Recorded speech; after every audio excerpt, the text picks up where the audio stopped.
Hello and welcome to today's 5 at 5. Thank you so much for joining me. I'm so happy you are here. I hope you have had a good day, and I pray that even if you haven't had a good day, that this time in God's Word is going to encourage you. The last time we were together, we were reading from Matthew 7, 1 through 6, about judging not. We thank God even now for opening our ears that we can hear and our heart to receive. Matthew 7, 1 through 6. It says, "Judge not that you be not judged. For with what judgment you judge, you will be judged, and with the measure you use, it will be measured back to you. And why do you look at the speck in your brother's eye and do not consider the plank in your own eye? Or how can you say to your brother, let me remove the speck in your eye, and look, a plank is in your own eye? Hypocrite, first remove the plank from your own eye, and then you will see clearly to remove the speck from your brother's eye. Do not give what is holy to the dogs, nor cast your pearls before swine, lest they trample them under their feet and turn and tear you in pieces." Today, I just want to look at where Jesus says, then you will see clearly to remove the speck in your own eye. The goal isn't condemnation. The goal is restoration. Let's not be people that condemn, for God has not condemned us. He convicts us to restore us. Once the log of pride or self-righteousness is removed, that's when we can see others through the eyes of compassion. It has to be removed. Sometimes we don't realize how arrogant we are, how self-righteous we are, because we forget.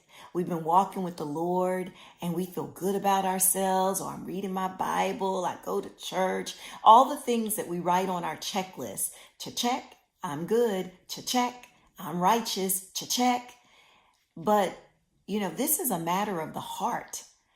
We can outwardly do a lot of righteous things, but what's going on inwardly? Correction that doesn't come from compassion will never bring change. This goes back to what I said the other day. Love opens the door to truth, but oftentimes we want to give people truth without love. We need to consider how we say things.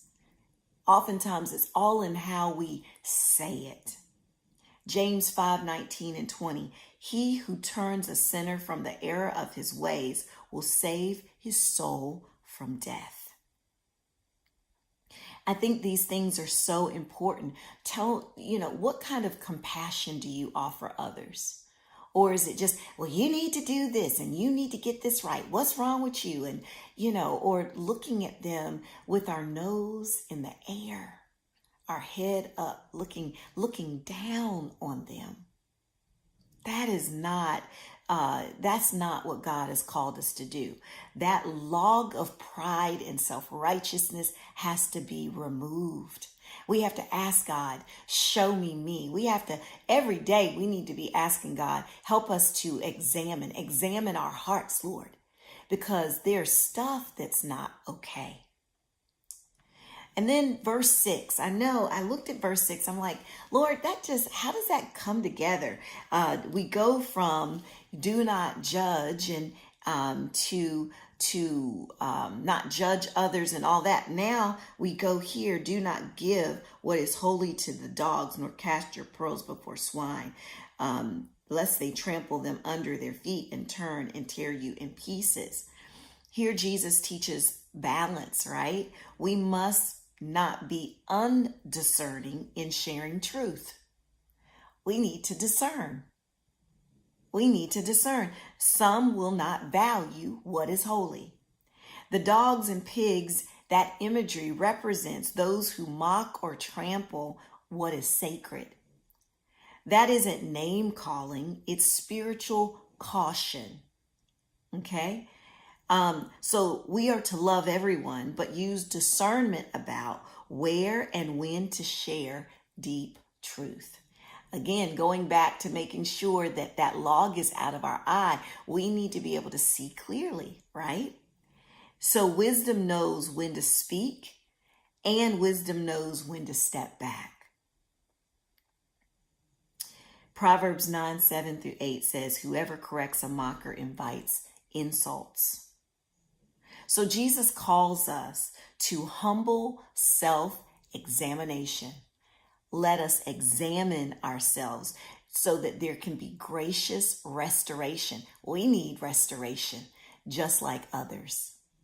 So judging not to destroy, but to develop others, to encourage others, to lift them up.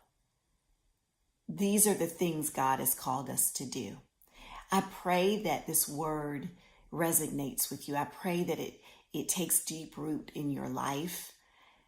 We are to be not just hearers of God's word, but doers. And it starts with me, right? It starts with you. It's me, oh Lord, standing in the need of prayer. It is only there that we can then move forward in how we interact and encourage and speak to others. But it starts with us. So let God's word penetrate and change you, and I pray always that it changes me. I look forward to seeing you on the next 5 at 5. Be blessed.